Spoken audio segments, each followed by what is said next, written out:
पहिल्यांदा असं घडलं, राहुल गांधींनी आर-एस-एसच्या पाठीमागे उभा राहण्याचं वचन दिलं. अमित शहाचा उल्लेख करताना तडीपार हा शब्द वापरला. मोदींना झोपून देणार नाही असं देखील म्हणाले. त्याचं कारण म्हणजे पंतप्रधान मोदी आणि अमित शहा यांनी शेवटच्या दिवशी देखील अधिवेशनामधून पळ काढला. त्याचं झालं असं की 20 जुलैपासून चालू झालेलं अधिवेशन 13 ऑगस्टला संपलं. पण या दरम्यान मोदी किंवा अमित शहा या अधिवेशनामध्ये आले नाहीत. आणि आले तर कधी, शेवटच्या दिवशी म्हणजे 13 तारखेला. समोर राहुल गांधी उभा होते.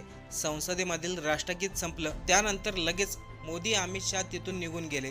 गेल्या 20-22 दिवसापासून अख्खा देश अमित शहा यांना जाब विचारतोय. राहुल गांधी त्यांना सातत्याने विचारतात, पण त्या प्रश्नाची उत्तरं पंतप्रधान मोदी अमित शहा यांनी दिली नाहीत. ते मोदी अमित शहा ज्यांना भाजपमध्ये महत्त्वाचं स्थान आहे, तेच आज राहुल गांधींसमोर उभा राहून त्यांच्या प्रश्नाची उत्तरं देऊ शकत नाही. राहुल गांधींचा आणि देशातील नागरिकांचा प्रश्न साधा होता. विद्यार्थ्यांवरती लाठीचार्ज करण्याचे आदेश कोणी दिले? पॅलेट गन वापरण्याचे आदेश कोणी दिले? हे आदेश जर अमित शहांनी दिले असेल तर त्यांनी तात्काळ राजीनामा द्यावा. आणि जर त्यांना माहिती नसेल आदेश कोणी दिलं, तर मग त्यांच्या पदाचा काय उपयोग? फक्त यात 2 प्रश्नाची उत्तरं पंतप्रधान मोदी अमित शहांनी दिले नाहीत. अधिवेशन संपलं. राहुल गांधींनी लगेच एक पत्रकार परिषद घेतली. त्यामधून त्यांनी आर-एस-एसच्या पाठीमागे आपण उभा राहू असं देखील म्हणाले. त्या पत्रकार परिषदमधून त्यांनी काय सांगितलं, त्या आर-एस-एसबद्दल असं का म्हणाले, चला त्याबद्दल लगेच जाणून घेऊ. राहुल गांधी भाषणाच्या सुरुवातीला म्हणाले, आज मोदी अमित शहाला रात्रभर झोप येणार नाही आणि मी त्यांना झोपून देखील देणार नाही. जोपर्यंत ते देशातील नागरिकांच्या प्रश्नांचं उत्तर देत नाही तोपर्यंत ते झोपणार नाहीत. राहुल गांधी अमित शहाचा उल्लेख करताना म्हणतात, लोक तर यांना चाणक्य म्हणतात, सरदार पटेलची उपमा देतात, काही लोक तर त्यांना तडीपार देखील म्हणतात. मग त्या अमित शहांची हवा आता निघली का?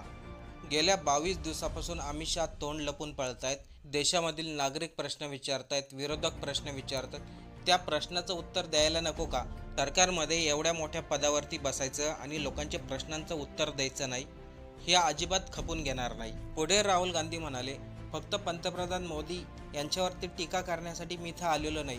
देशातील प्रत्येक नागरिकाला आपला आवाज व्यक्त करण्याचा अधिकार आहे आणि तो त्यांनी केला पाहिजे. राहुल गांधींनी या दरम्यान एक किस्सा सांगितला.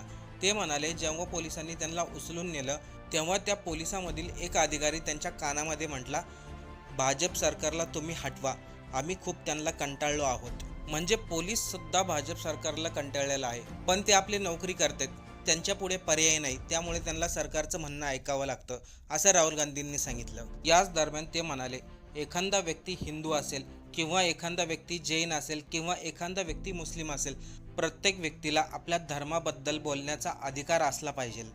म्हणजे व्यक्ती कोणत्याही धर्माचा असो, पण त्याला आपले विचार व्यक्त करण्याचा अधिकार असला पाहिजे. राहुल गांधी पुढे म्हणाले, एखाद्या व्यक्तीला आपलं मत आवडलं नाही तर त्या व्यक्तीशी पुन्हा संवाद साधा.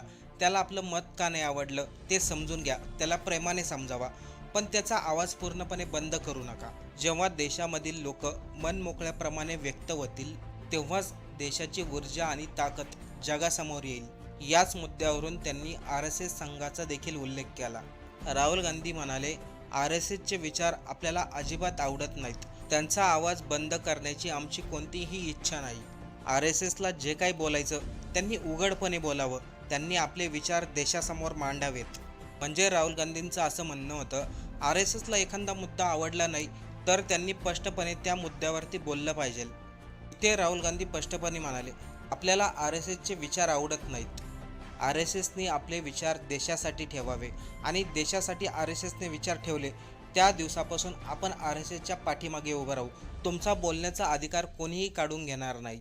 म्हणजे त्यांनी इथे एक गोष्ट क्लिअर केली, आर-एस-एसचे त्यांना विचार जरी पटत नसले तरी देखील त्यांचा आवाज कोणीही बंद करू शकत नाही. पुढे राहुल गांधी म्हणाले, पंतप्रधान मोदी कोणत्याही देशामध्ये जातात आणि तेथील पंतप्रधान किंवा तेथील नेत्यांना ते गळ्यामध्ये भेटतात, जोरजोरात हसतात. ते म्हणाले, हे परराष्ट्र धोरण नाहीये. मोदींना वाटतं आपण कोणत्याही देशातील पंतप्रधानांची मिठी मारली तर ते आपले मित्र होतात, त्यांच्याबरोबर जोरजोरात हसलं तर ते आपले मित्र होतात.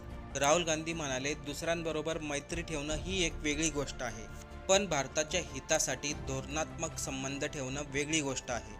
कोणत्या देशातील पंतप्रधानांबरोबर मिठी मारली आणि जोरजोरात हसलं म्हणून तो आपला मित्र होत नाही. इथं राहुल गांधी म्हणाले, इराण हा भारताचा जुना मित्र आहे, अमेरिका हा भागीदार आहे. रशिया भारताचे जुने संबंध आहेत.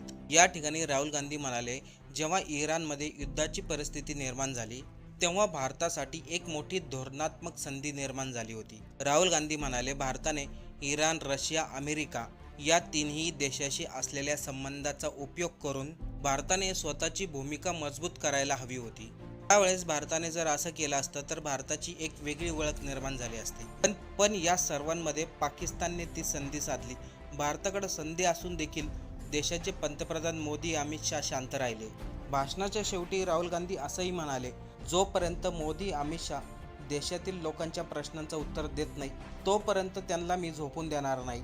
राहुल गांधींनी जे काही भाषणामधून सांगितलं ते आपल्याला समजलंच असेल, पण इथे एक गोष्ट आहे, गेल्या काही वर्षापासून, गेल्या काही दिवसापासून राहुल गांधींची प्रतिमा एक वेगळीच तयार होत चालली आहे आणि लोकांचा त्यांना भरभरून पाठिंबा मिळत आहे.